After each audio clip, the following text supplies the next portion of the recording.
Mumbo jumbo. When I was a young lad, I would sit on the edge of my floor mattress in front of my shitty giant TV. The ones with the lines in them that when you dragged your finger across made a really horrible noise. Anyways, we're talking about Sonic Adventure 2.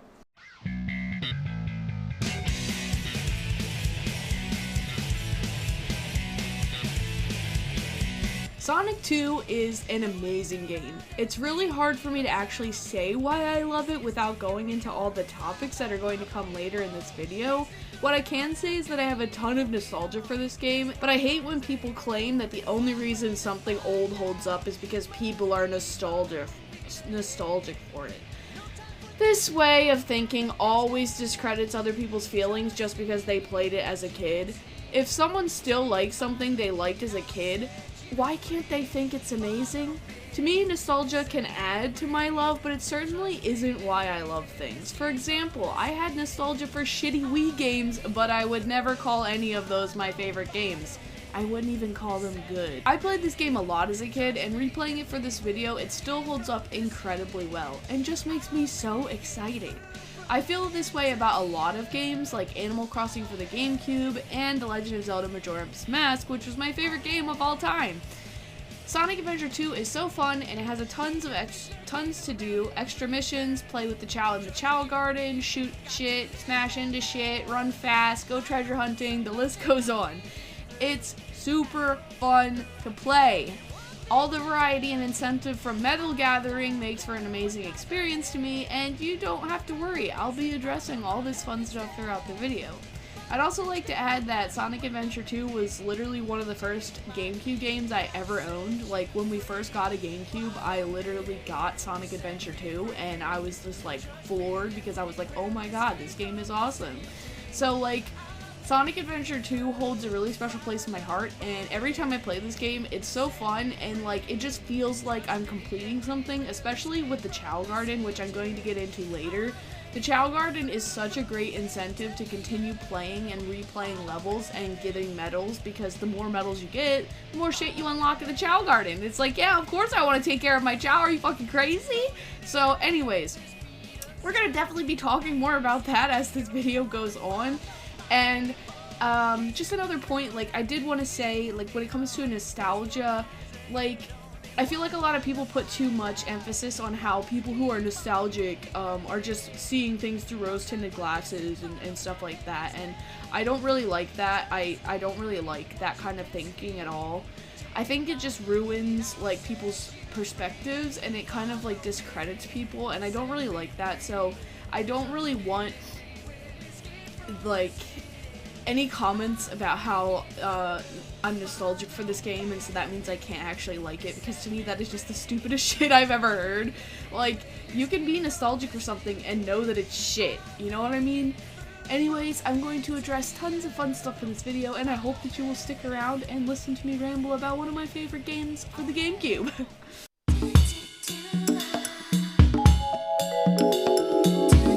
Sonic Adventure 2's story isn't the most intense thing or anything like that, but it's really fun, at least I think so. Essentially, Dr. Eggman wants control of the world. What's new? Sonic and friends want to stop him. It's simple. During this story, though, Shadow gets released, and Rouge gets involved to infiltrate and find out information about Project Shadow. Knuckles is finding the Broken Master Emerald Shards, Tails is trying to locate the source of Eggman's bases, and Sonic is well pursuing Eggman. The whole cast has their own objectives, which I'll go into more later, but for now let me say that despite the simple story, I think the game does well making everything fit together well because everyone interacts with each other, which I really like. I also feel that this game's introduction of Shadow is easily the best part. He's so mysterious and interesting, and the fact that the army is mistaking him for Sonic adds to the hero team's incentive to actually find out what the fuck's going on and stop Eggman. That and the fact that he's about to blow up the planet.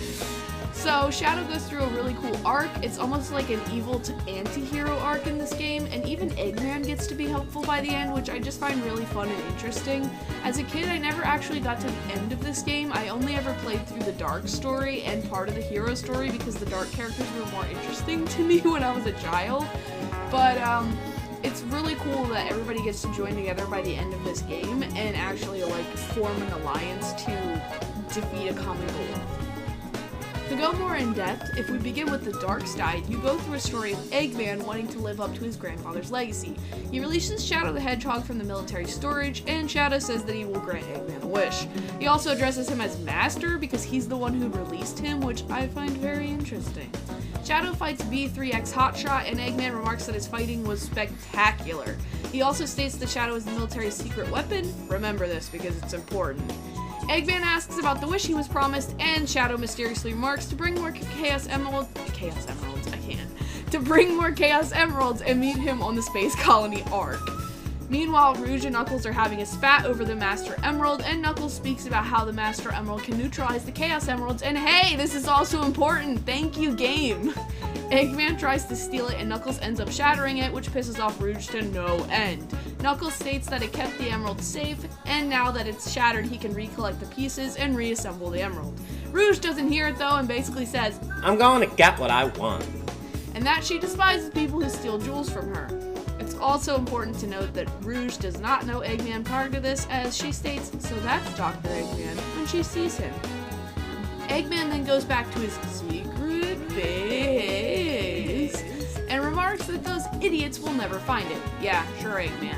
They will never find the base adorned with your image all over the place. You know, your face is everywhere, but they'll never find it. No. They'll never find it. Once Eggman gets there, he sees a new cast... Once Eggman gets there, he sees a newscast about Shadow. Everyone is stupid and can't tell that Shadow is black and red and not blue, like Sonic. And they all think that Shadow is Sonic, which again, it's a great game, but this is stupid. Essentially they blame the renowned hero for all the havoc and destruction that happened when Shadow broke out of the holding area. Sonic then Sonic?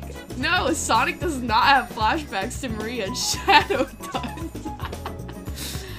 Shadow then has flashbacks about Maria and vows to keep his promise to her to destroy everyone and everything on Earth. This is of course not what Maria wanted, but we don't know that yet.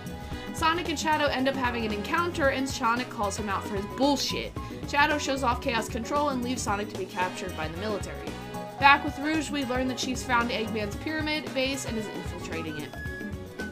She is also reporting to an unknown someone at this time. When she gets into the main room of the base, she finds out that there is a space transporter set to launch to Ark, and remarks about being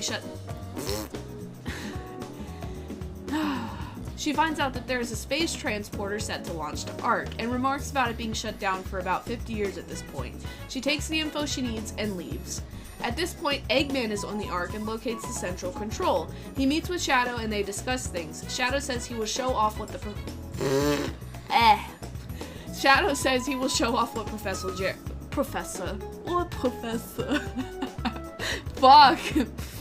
Shadow says he will show off what Professor Gerald has created. He talks about the weapons made secretly in the colony and the Eclipse Cannon, capable of destroying the planet.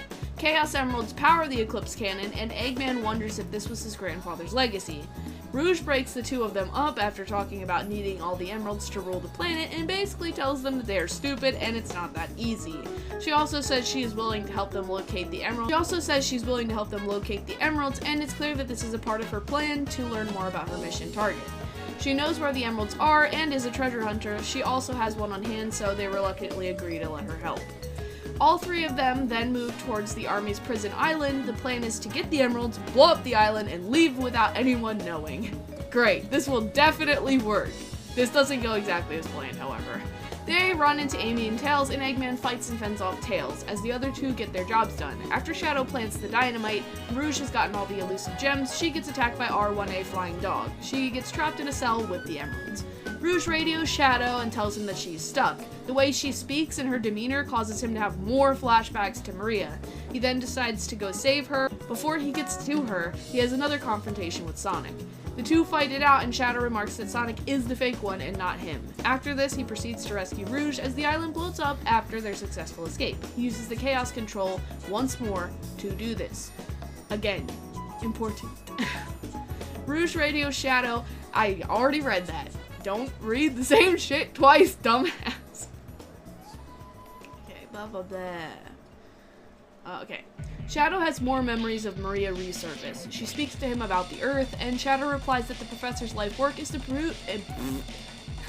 Stop speaking so fast! Oh my god! She speaks to him about the Earth, and Shadow replies that the professor's life work is to improve the lives of everyone down there and make them happy. He wonders about his purpose, and if he goes down there, maybe he will find the answers to his questions. Rouge walks into him having these memories and thanks him for saving her.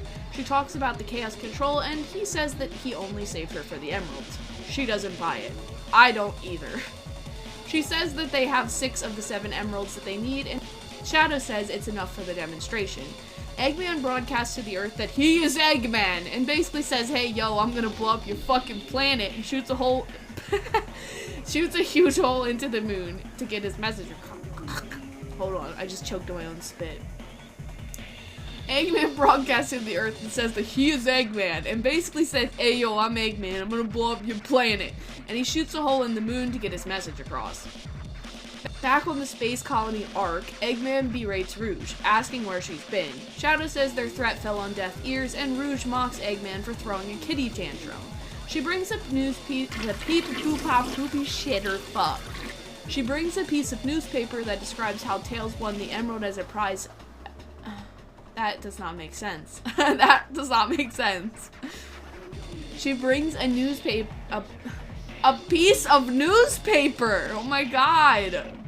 She brings a piece of newspaper that describes how Tails won the emerald as a testament of his heroism. She is sent back to Earth to track down Tails and get that emerald.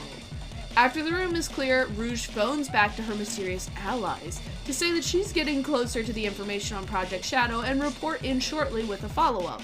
She also states once again that she will, in fact, be wanting those jewels. She tracks down Tails and then calls Shadow to send him to finish the pursuit. Shadow radios Eggman and says that they are on the way to his base. What should they do? Well, Eggman has a giant entity that he tries to make fight the gang, and after Sonic takes it out, And after Sonic takes it out, it turns on Eggman and he has to end off his own creation.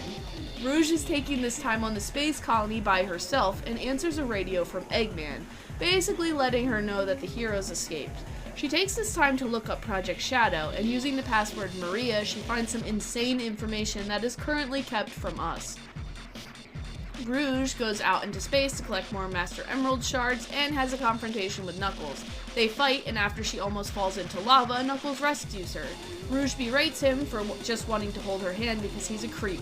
He remarks that this isn't a joke. Rouge gives pause, and then gives the emerald shards back. Knuckles finally reassembles the emerald and tells Rouge that he was sorry if he hurt her. She smiles to him as he leaves and then remarks that she should get going and leaves. Shadow and Eggman in the pyramid. Shadow and Eggman in the pyramid see that the hero gang is in the Ark. Shadow says he'll be the one to go, but Eggman wants to be the one to confront them. He remarks to Shadow that if something happens to him, he wants Shadow to finish the job. Oh, also they had a fake emerald and Eggman says that shit ain't gonna fly. When he gets there, Sonic and Tails are off doing jobs and Amy is left alone. Eggman takes this opportunity to basically keep her hostage. Eggman takes this opportunity to basically keep her hostage. Sonic is called there as well as Tails, and when Sonic gets there, he's told to hand over the fake emerald, Eggman acting like he doesn't know. Sonic is then encapsulated and shot out of the ship, everyone thinking that he certainly died. This upsets Tails, and Eggman and him fight each other. Shadow remarks that Sonic must have just been a normal hedgehog. Rouge in the central control room is snooping once again, stating that the emeralds are all hers. Shadow ends up busting her and lets her know that he knows she's working for the president and that she's a government spy. She then drops a bombshell on Shadow, showing him that the information she gathered on a print about the real ultimate life form codenamed Shadow, who or what is standing in front of her. We can tell that this really affects him, but Eggman calls and interrupts. He says that they have all the emeralds and that Sonic is heading for the cannon. Shadow goes to intercept and tells Rouge that she can have the fake emerald. Clearly that's enough for her. He's very upset, and we can tell. Rouge then accentuates her statement by adding salt to his wounds. She asks if he really believes that he's the real Shadow. He says no doubt. She states his memories are fake, and he says that even if his memories are fake, he is Shadow, and will fulfill his promise to Maria. I wrote Mario in the script. No. Once Shadow catches up with Sonic and fights him, Eggman is then seen in the control room. He says that with his last emerald, he can complete his Eggman empire. We then move on to the hero side of things. Most of the story is the same, intercut with the dark side, so I won't be repeating myself too much when the story overlaps like I did in the dark side, because I already explained most of the encounters that they had with each other from the dark side's point of view, and they don't really change from the hero's point of view very much. When they do, I will let you know though. Essentially, we begin with Sonic being pursued by the military after escaping a helicopter. They believe that he is Shadow and want to imprison him for the havoc he's caused. He escapes the city and a gun Megatruck, after which Sonic fights off F6T Bigfoot, then confronts Shadow. Sonic is shocked and exclaims that Shadow must be the one the military is after. Shadow replies that he's Shadow, the ultimate light form, and he also shows off the power of the Chaos Emeralds. Sonic is then promptly captured. Again. Meanwhile, Rouge and Knuckles are having a confrontation like I described earlier in the dark section, and Knuckles then goes on his first hunt. Afterwards, we see the Prison Island confrontation from Tails' perspective. He's flying over the ocean and can't believe that Sonic would be the one to destroy the military buildings or rob the bank. He vows to help him, but on the way, he sees that Amy is in danger. He swoops in to save her from Eggman, and I fucking love his mech. Holy shit. There's not enough mech love in this goddamn world, for fuck's sake! No. After infiltrating the prison, we see Amy. No, we don't. After infiltrating the sorry. After infiltrating the prison and saving Amy, we see Sonic locked in his cell. Amy drops in, shushes him, and explains that she got a ride with Tails. She teases Sonic, and when he asks about the whereabouts of Shadow, she says, "I'll only tell you if you'll marry me." He denies this. Amy makes remarks about the writing all over the walls after she releases Sonic. He runs off and she says mentions. Oh my god. He runs off and she mentions that he's a brat and runs to catch up with him. After getting out of the Prison Island complex, Sonic once again runs into Shadow. The two have a fight. Afterwards, Shadow is called by Eggman to get the fuck out of there because the place is gonna explode. Sonic is shocked and also proceeds to make his escape. Back with Knuckles, he looks for the emerald on Pumpkin Hill. He can sense it around and proceeds to gather more shards. We then proceed to see Eggman's broadcast, and afterwards, Tails, Sonic, and Amy are together in the city. Amy is shocked that Eggman blew up part of the moon, and Sonic and Tails collectively gather that this is the reason he wants the emeralds. Tails pulls out a fucking emerald that he won, we know that from the dark side story, and says that they have the power to attract each other. They are then spotted by the military and take off running. It's funny to note that Amy also gets targeted here because the military says, "Hey, you three," and she freaks the fuck out like, wait a minute, they said the three of us, oh fuck, and she starts booking it. I love that part. Knuckles is back at it again on his own. He searches for the emeralds in the aquatic mine. Finding his 3 pieces, he's able to meet up with the Hero Gang after coming to the sewers. Tails exclaims that he is not able to get a signal from the emeralds due to Eggman taking them to space. Tails is then able to get a signal from Eggman's broadcast to the president, though. He goes to track this down. Once caught up to the limo, the hero team breaks in to get the signal, and Sonic tells the president that there's nothing to worry about.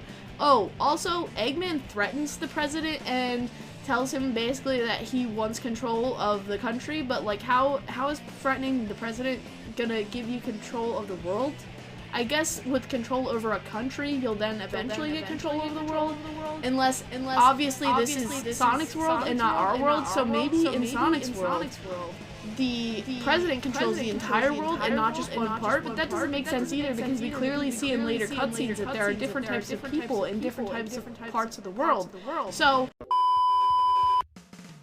after Eggman's threats, the secretary mentions that they got a signal from their agent, and that's clearly Rouge. The team, now in the desert, say that they're going to infiltrate the pyramid. Knuckles says he saw Rouge go in with Eggman and asks if anybody else saw them as well. Sonic says there is a rocket in there, and they're gonna kick some ass. Tails is the one to find the pyramid entrance. Sonic is then sent in to infiltrate the base first. Once inside, they send Knuckles to get the keys that they need because he's an amazing treasure hunter. He finds the keys they need, fights a giant ghost that sounds like a wet fart, and they get inside. Fuck.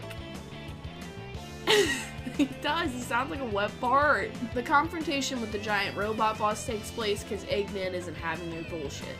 After this, they launch to the Ark with Eggman's rocket, and Knuckles does a funny drive in space and loses some shards. Whoa, so funny. When they actually arrive on the Ark, Sonic mumbles about Knuckles, and they all wonder where he went. Amy says the place looks like shit, basically, and Tails explains that the place was shut down 50 years ago. And Tails explains that the place was shut down 50 years ago due to an accident, and that it was the first Bernoulli spherical colony. It was the most advanced research center, but now it's abandoned. Sonic says that Eggman's gonna fire the weapon again soon, and Tails shows them all that they have to get into the center because it's designed not to be destroyed from the outside. He also brought a fake emerald with him, and explains that he was able to duplicate the real one after studying them, and that it has the same properties, just not as strong, which is fucking mental! Tails is insane! Once they reach the center, Sonic is instructed to put the fake emerald into the Eclipse Cannon center, but is thwarted by Eggwan. Sonic is instructed to put the fake emerald into the Eclipse Cannon center, but is thwarted by Eggman intercepting the radio signal and threatening Amy's life. Meanwhile, Knuckles is in space! He has the same confrontation I already spoke about earlier with Rouge, and Sonic is now rushing back to rescue Amy. When he gets there, the same moment takes place where he's told to come forward and gets potted out into space. Everyone thinks he died. Tails and Eggman fight Amy. It's not funny. It is funny. Everyone thinks he died. Tails and Eggman fight and Amy is heartbroken. Sonic uses the power of the fake emerald to teleport back into the Ark and meets up with Knuckles. He tells Knuckles to take care of Amy and Tails.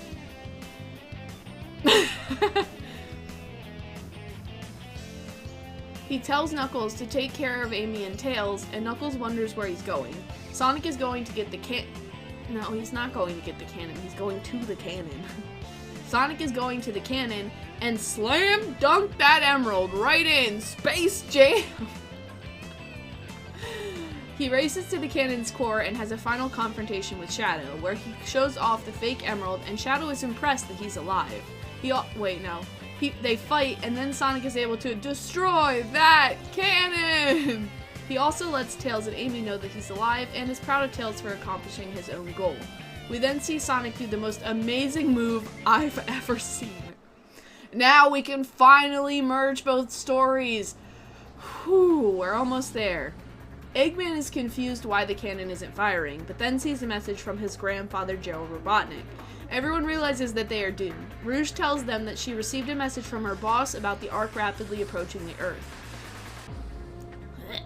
They all see the Gerald message on the screen, and even the people of Earth. It essentially explains that he's wanting to seek vengeance on the world. They listen to the Gerald audio diary, and Rouge confronts Eggman with the reason that he released Shadow. Eggman then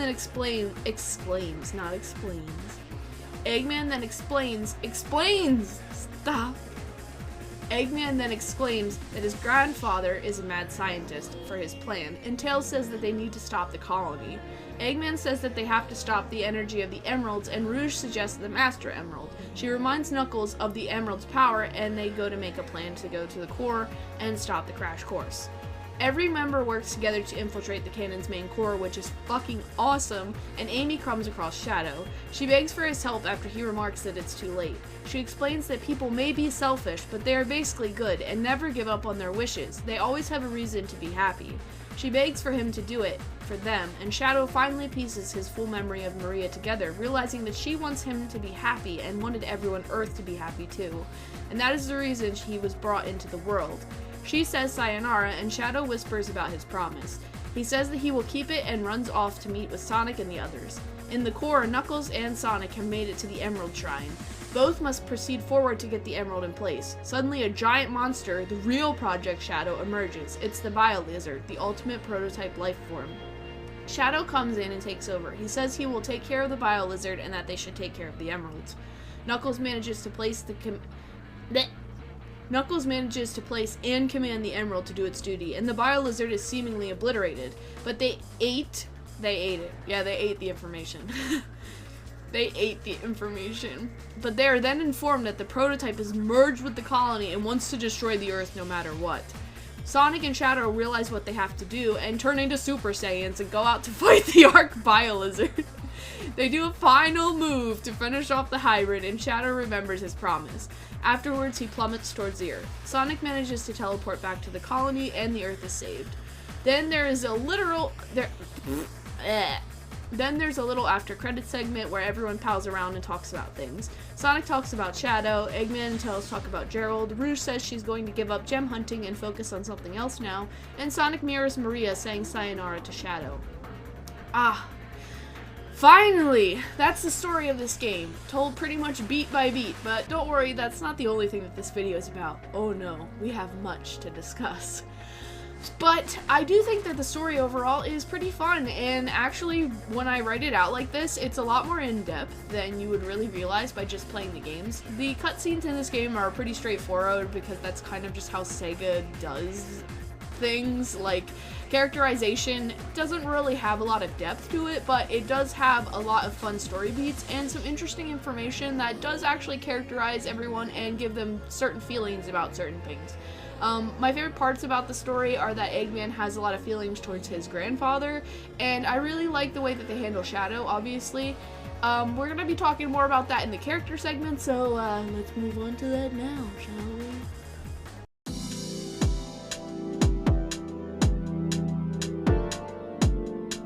Okay, so let's talk characters. I really like the characterization of everyone in this game. I love that everyone has their own motives as well, and no one's here for no reason. Even Amy, who has no gameplay at all, has her motivations to be there for Sonic. She's also the reason that Shadow is able to realize his promise. That Shadow is able to realize his promise to Maria and ultimately help save the world in the end of the game. Knuckles' main motive is obviously to restore the Shattered Master Emerald, while Rouge's motive is not only to get jewels that she believes she is owed, but also do her undercover work as a government agent. Tails' motivation comes from being Sonic's wanted. Tails' motivation comes from being Sonic's best friend and doing anything he can to help prove him innocent. Tails' motivation comes from being Sonic's best friend and doing anything to help him. Tails' motivation comes from being. Stop, bitch. Tails. You bitch.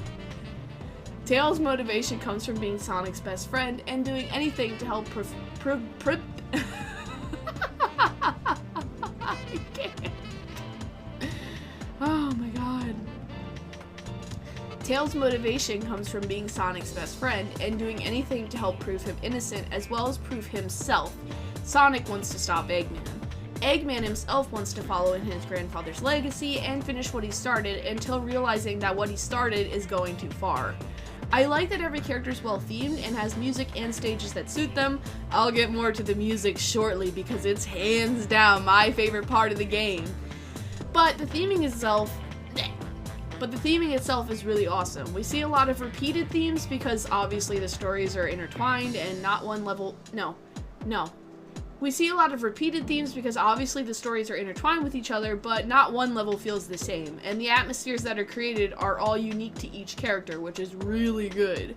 I'd say my favorite character story-wise in the game is Shadow. Obviously this is his debut, so he gets the most spotlight and intrigue, but I feel his entire theme is incredibly well done, down to the fact that his music gets more distorted when he learns that he isn't the ultimate life form from Rouge and begins to question himself. In general, my favorite character is Knuckles, always has been, and I also like his story in the game, even if it isn't the main focus. His plot is about recovering the Emerald, and having chemistry with Rouge is nice. His levels are my favorite ones to play, along with Rouge's, of course. I also really love the Eggman and Tails levels. We will touch more on those later. Really love Eggman and Tails' level, and we'll touch more on those later. Rouge is another story I really like. She does a lot of big reveals in the game, especially for the information about Shadow, to the fact that she's a government spy and works to figure out Project Shadow, which is really neat, and I love that a lot. I know Sonic games aren't ever big on intensive characterization, but I feel like the characters are well handled in this game. We kind of just get what we get, but I think that not every game needs to be some deep masterpiece. I love these characters and I know them well, and I like seeing them do their thing and do it well. I think that the way that Sonic's characterized is obviously on brand for him. I think that he wanting to do good and wanting to prove himself innocent is obviously something he would do, but all the while he's still being reckless. Like in City Escape, he's basically just like snowboarding through the city, smashing through cars and just like fucking off. So he's still creating problems even though he's trying to keep like his image clean, which I think is hilarious. Tails is really well characterized as well. I like that he's being like, he's basically testing himself. Tails always feels like a character that wants to prove himself and wants to, even though Tails is a character that literally made a fake Master Emerald that has the same powers as the real one, just less intensive. That's fucking insane to me. Rouge, obviously I really like her story. I touched on it a little bit ago. I really like the fact that like she's doing work, but also is like, hey, you owe me shit, and also I am a bad bitch who doesn't need no help from nobody. And by the end, she sort of starts to develop feelings for Knuckles, and her mind is going less for like finding gems and being selfish to like, maybe I want to fall in love with this person. She also is just in general, she gives off all the big information. Like she's the one to tell fucking tell fucking Shadow, hey man, you're not actually Project Shadow. I don't even know what the fuck you are. Like it's really cool and interesting, and I just really like that about her. Shadow's characterization is golden. I mean, throughout the game you learn that something's going on with him and this character named Maria, and you learn that in the end, like, he wasn't sent to destroy the Earth, and she didn't want that from him. She wanted him to help the people of the Earth and to make himself and everyone else happy, which I think is really cool. Eggman himself, his characterization and how he kind of works. Obviously for him, you know, he's sort of doing his own thing. He's being evil, he's being Eggman. But he also has this interesting layer where he's like wants to live up to Gerald and what Gerald did, and he wants to like prove himself in a way as like a cool scientist like his grandfather, which I think is really cool and interesting. It's definitely like a little bit different from normal for him, which I like that aspect. And when it comes to as like a whole, as like the cast as a whole, I think that everybody just kind of is doing their own thing, which is more interesting to me than if everybody was like, oh, we're all dead set on fighting Eggman. Like, Knuckles really could care less, which is pretty on brand for him, to be honest. But like, I like it. I think the characters are really fun, and I like seeing them do things on their own, and it definitely provides. This game provides, and the next segment is gonna definitely expand on characterization, because the next segment is about the music.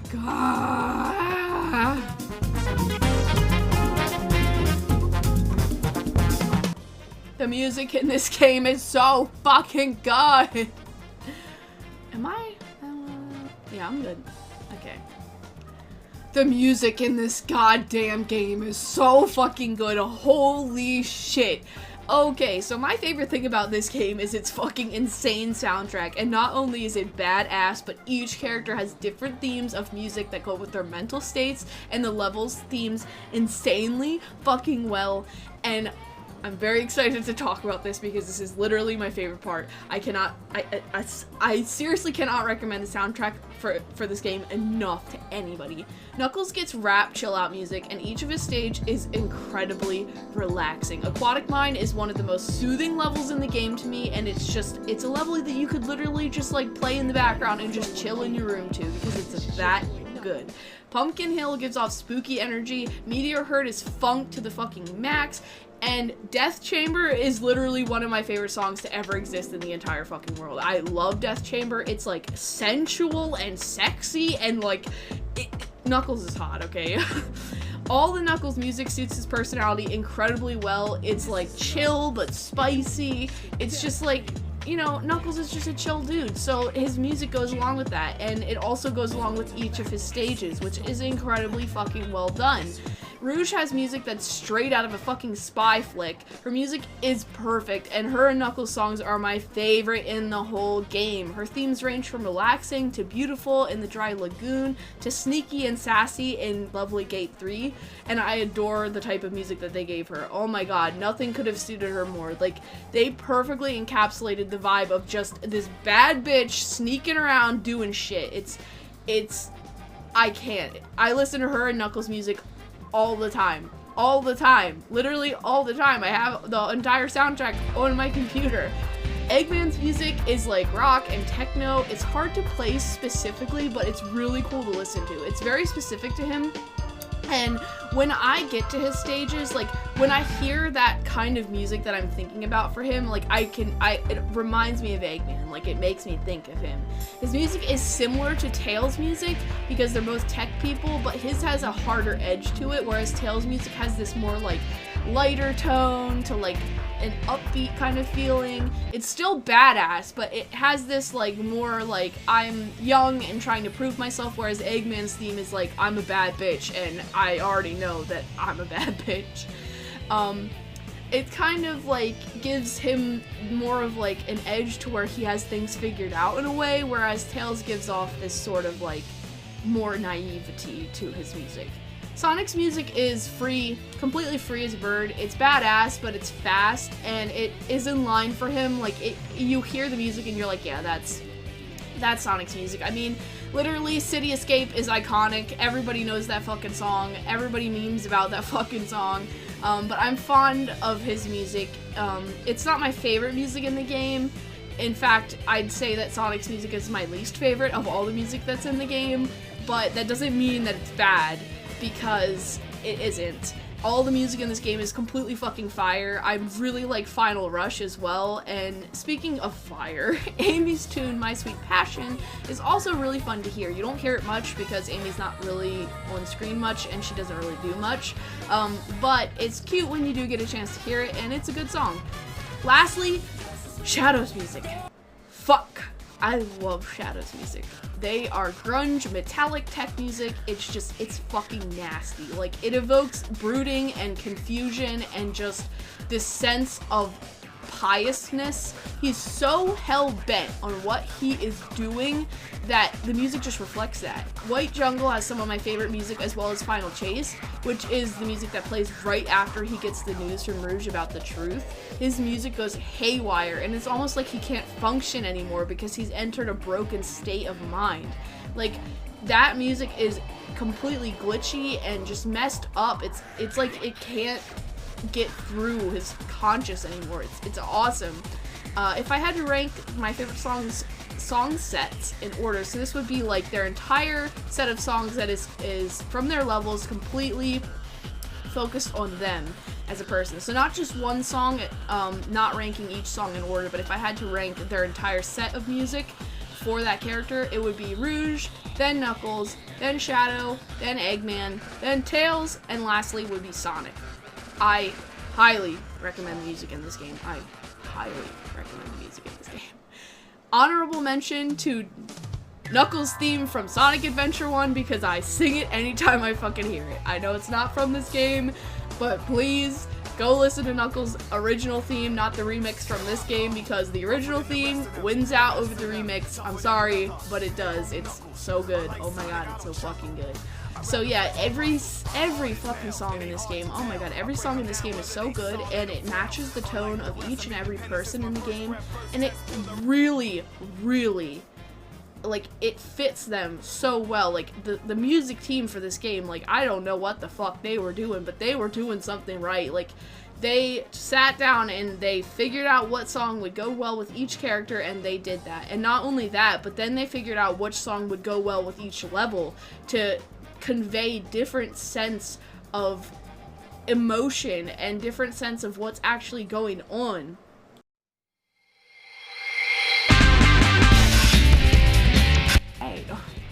So this game has a lot to offer, as I've established, and the level design is no exception. The themes are repetitive because obviously the stories overlap, but each theme is dealt with very well. let me take an example here with Rouge and Knuckles and their egg quarter levels. So Knuckles levels feels like a treasure hunter in a pyramid looking for keys and just wanting to set things right. It gives off a specific vibe of someone who is working with a good team, and it's, like I said, Death Chamber is one of the sexiest songs ever. It plays over you running around freely, bumping timers, opening doors, digging through a secret passage. It gives off this vibe of like, I'm cool and I know what I'm doing, and I got complimented on how badass of a fucking treasure hunter I am.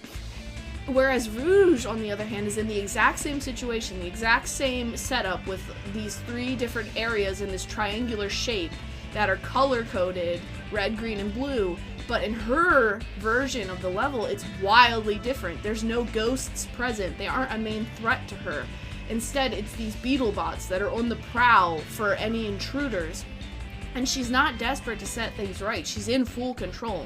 She slinks through the shadows as Lovely Gate 3 plays in the background, which is this very, like, beautiful, like, jazzy, like, it's spy music. It's straight up spy music. It's like, it makes you feel confident. It makes you feel like, yeah, I'm getting away with this. I'm sneaking around and I'm getting what I need done. And this example is perfect because both of these characters have this exact same level, but it does not feel the same. It feels completely different. Even though their mechanics are the same, both of them are hunting for keys, but it doesn't feel the same, which is awesome. And it really kind of tells you the quality that went into these levels. And all the other level designs are great in my opinion. I suck ass at Crazy Gadget, but I don't blame that on Crazy Gadget. I think that I just suck ass at the game. So that's why I suck at it. And the bosses are all really fair and enjoyable, unless you're me, in which case the final boss makes you want to stuff dirt down your own throat and fling yourself into a shark pit. But that aside, some of my favorite levels aesthetically and looks alone, disregarding music, disregarding characters, are Egg Quarters, Rouge's version, Eggman's Pyramid level, White Jungle, Meteor Herd, Fortune Street, Dry Lagoon, and Final Rush. I just really like the way that those levels look, and I think all the textures are really well done. Like, I'm going to show you some different levels as I'm talking, obviously, and you can see that, like, these levels, like, the way that they look are just really cool, and there's tons of detail everywhere. Like, everywhere you look, there's stuff going on. Like, there's things to interact with, there's obstacles, there's enemies to fight, there's coins to collect, there's secrets to find, there's just so much going on, and there's different paths. There's like multiple ways to get a level done. You can see this especially in Final Rush with Sonic, that there's tons of different ways to go to get to the same ending, but you can try out different paths to see what's the fastest and what's going to help you the most. And all this stuff, like all this stuff wrapped into a little package, it's really enjoyable, and there's incentive. There's tons of incentive to like replay these levels that you enjoy, because the more you explore, the more that you find secrets, you get more animals, you get more chows. Wait, no, you don't. You get more animals, you get more chaos crystals, you get rings, and all that stuff contributes to your chow garden, which is a huge incentive for me because I love the chow garden, and I love like taking things I earn in levels and using them elsewhere, which is also going to give me more medals and more, you know, more to do. And the more medals that you get, the more stuff you unlock in the black market, which we're going to get to when I get to the chow garden section, but there's just a lot of incentive to replay these levels, and because they're well-made levels, because they're laid out very well, it makes you want to replay them, which is a good thing. You know, it's always good when there's replayability in a game, but it's better when that replayability actually comes with levels and places that you enjoy seeing, you know, because you're going back to these levels over and over again, but because there's so much like hidden passageways and secrets and things to collect, it doesn't ever feel repetitive. It always feels like there's just enough, and each of the missions that you get is different. Like, there's a mission for collecting 100 coins, there's a mission for rescuing Chow, there's a mission for, you know, doing a hard mode version of that mission. You know, there's different objectives to each version of that same level, that it never gets stale because you have different things to do and the levels are well designed. I hope that makes sense.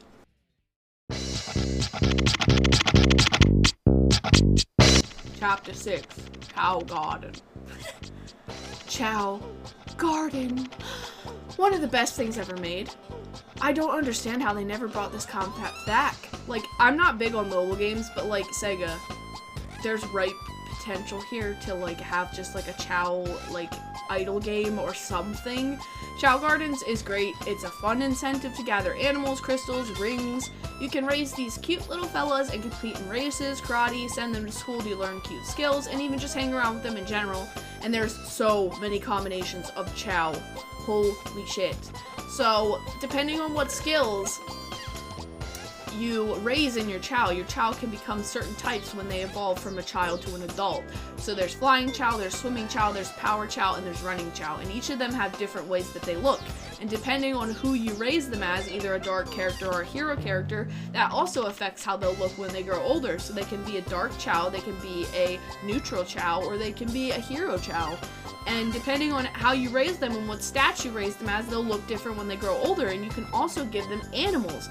And animals give them different body parts. And those body parts will come with them into adulthood. And you can get rid of the body parts by giving them a skeleton dog.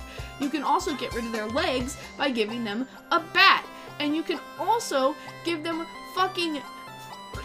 if you give them a lot of love and attention and they keep reincarnating, eventually they can turn into fucking Chaos Chow, which never die. So there's so much to go into Chows. And again, there's karate and there's races. So those races and karate give you more medals. And the more medals you collect, the more stuff you can get from the black market. And the more stuff you can get from the black market means you can get different colored Chow, you can get different types of fruits, you can get accessories. I should note that I play with Chow World Extended, which is a mod, and I highly recommend it because it adds more colors to Chow, it adds more toys for Chow, it adds more potential races for Chow to do, it adds more black market items, it adds more fruit, it adds more animals, etc., etc. And I would highly recommend it. And I will say that also for this video I used the Chow editor just so that I could show off some really cool Chow without having to spend hours and hours and hours and hours raising them just for this video. So I did use the Chow editor just so I could show off some Chaos Chow and some different colors from the Chow World Extended mod. And so I just wanted to be clear about that. But Chow are such cute little creatures, and there's endless amounts of combinations, like I mentioned. Like, there's so many different types of ways that a Chow can look, and skills and cute customizations you can give them, especially with the mod. You can get a lot of different accessories, and you can get a lot of stuff to give the Chow. That's along with, like, general things like putting eggshells on their head, putting skulls on their head, you know, stuff like that. And I love all my Chow. I think they're all adorable. And with the Chow editor and Chow World Extended, you can see all of your options and potentially find out what you want to raise without using the Chow editor. And because I actually ran into a problem during this video, I had to re-record hero mode, and during that time I raised a cute little Chow in my hero garden completely without the Chow editor, and so far he's like a little white cat Chow, and he's so adorable, and I can't wait to see what he grows up to look like. Once I get all his skills ironed out, I just wonder what he's going to be as an adult. And if you ever have a hard day and you want to relax, Chow Garden is just amazing. It's the best place to be, and it makes you feel good. And Chow World Extended, like I said, it's a super fun mod. You can find it really easily, and there's tons of guides on it, so you're never lost. You can always look up stuff and figure out what you need or what you want to do. And even if you don't play through the main game, you can always just like use Chow editor to just look at Chow and see what kind of different Chow there are. And you can gather animals and crystals and just bring them to your Chow and enjoy their company. I think that one of the best things that Sonic 2 did, even without the mod, is add Chow Garden, because it gives, like I said, incentive to you as the player to explore and try to get these items to bring to your garden so that you can have better Chow. And the better Chow you have, you know, you can compete in races, you can do better in karate. And then you get medals from all this exploration and replaying all these levels, which the medals, like I said, they unlock more in your black market. And you can also bring your Chow to kindergarten, where they can learn cute little skills, like they can learn how to draw, they can learn how to play instruments, they can learn how to dance. And they'll do those things in the garden, which is really cute. And then they can also be brought to the doctor, which the doctor will tell you about their levels and stats. And if you have Chow World Extended, you can actually make the doctor more informative, which is really cool. There's also the principal, which he just kind of tells you some basic stuff about Chows and like what to do, but I don't really ever go to the principal because I know what to do. And then there's also the fortune teller, which is where you can name your Chows, and that's obviously really fun as well. So there's tons of different stuff that you can do with your Chow, and tons of like area in your gardens, and just you can, depending on how you raise your Chow, like if you raise them with a hero, you unlock a hero garden, and then if you raise them with a dark character, you unlock the dark garden.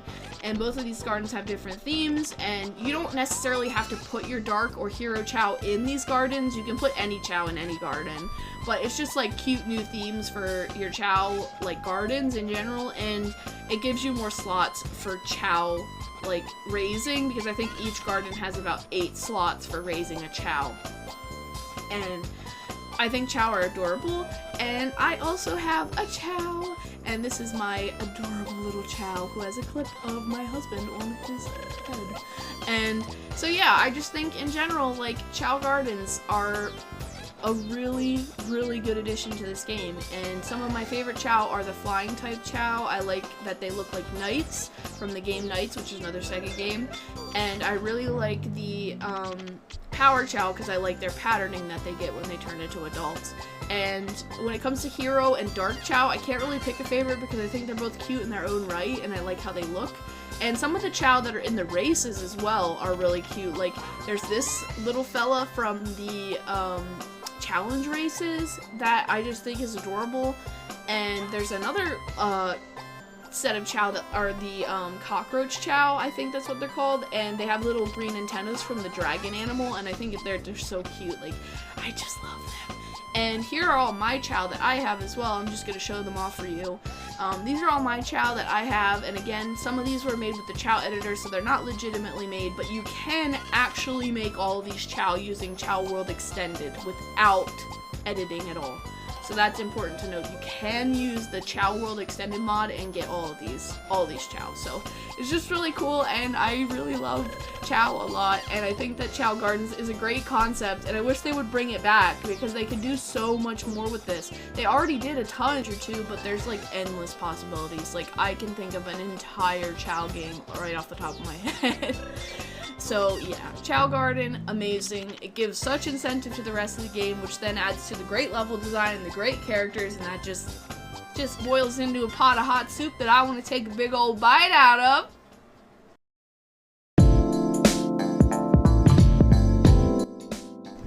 So, all in all, this game is really important to me, and I know this video, like, again, mumbo jumbo, rambling, ranting, just talking random shit. That's what this video is about, man.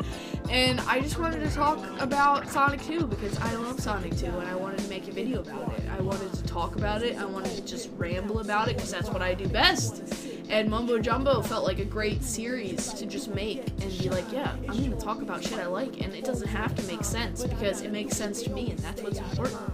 This game, like I said, it got me through a lot of hard times as a kid, and it was there for me through a lot of my abusive household situations, and, you know, I don't want to get into that because that's not what this video is about. But this game's really important to me, and it's really fun, and it's introduced a lot of why I love Sonic characters, because this was actually one of the first Sonic games I got into as a kid, and I think anybody should play this game. I think if you like Sonic, you should play this game. I think if you just want a fun game to play, you should play this game. And I think if you like raising cute little Chow, you should play this game. It's on Steam, so if you want to give it a shot but don't have a GameCube, You can buy it on Steam. There's also a guide on Steam that I used to be able to play this game with a controller, because playing it with a keyboard is the worst fucking experience I've ever had. So don't do that. But you can play it on Steam if you want to give it a shot, and obviously if you want to play it on GameCube, you can buy it and play it on GameCube. This game has a lot of mods if you play it on Steam, so there's like tons of like extra stuff that you can put on top of an already well-made game to like make it even more fun.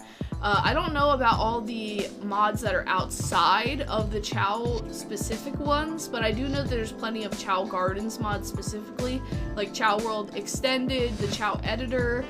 There's a few mods for like more races. There's like a ton of different mods, and I know for a fact there's a mod that you can play as Mario instead of Sonic, which is hilarious. So yeah, there's plenty of different mods you can probably find online, and I found quite a few of them myself for the game, which again just gives you more content from an already content-packed game, and an already well-made game that has cool levels and cool characters and just cool things in general, numerous.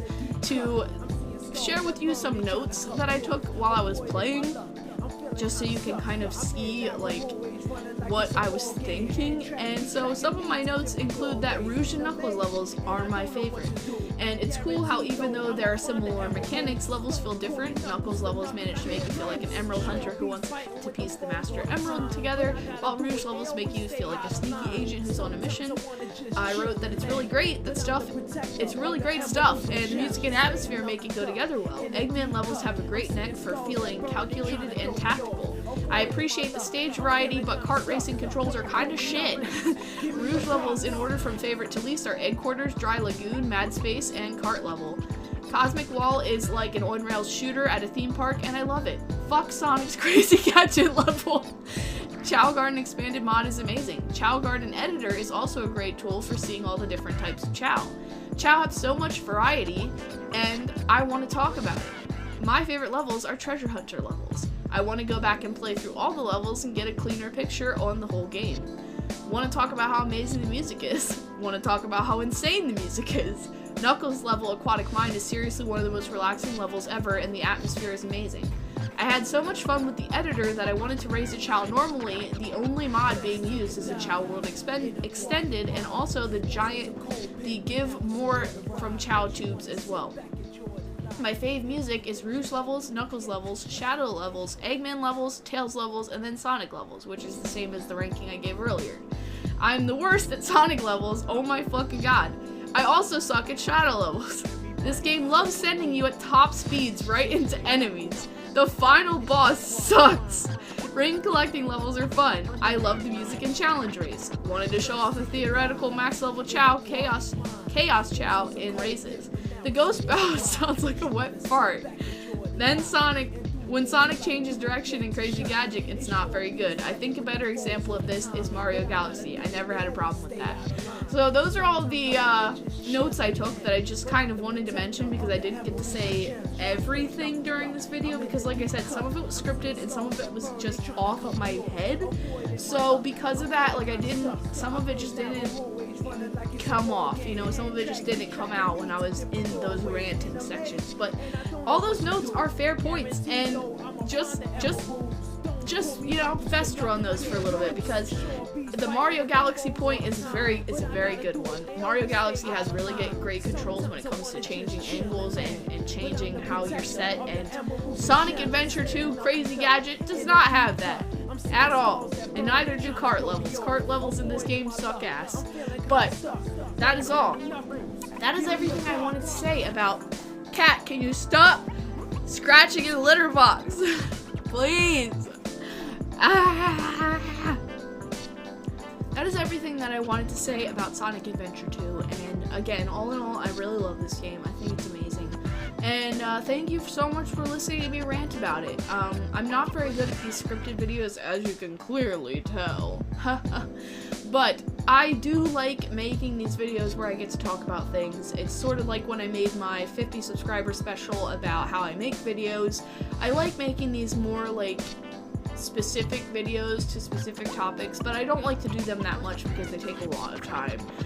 But I do want to continue to make these videos when I have the time and energy, and the next one is going to be about Misao, and that one's not going to be as heavily scripted or as long probably because well, it's gonna have scripting like this one, but it's gonna be half and half, scripting and just me talking casually, because I feel like that's more natural than just fully scripted, but you know, it just depends.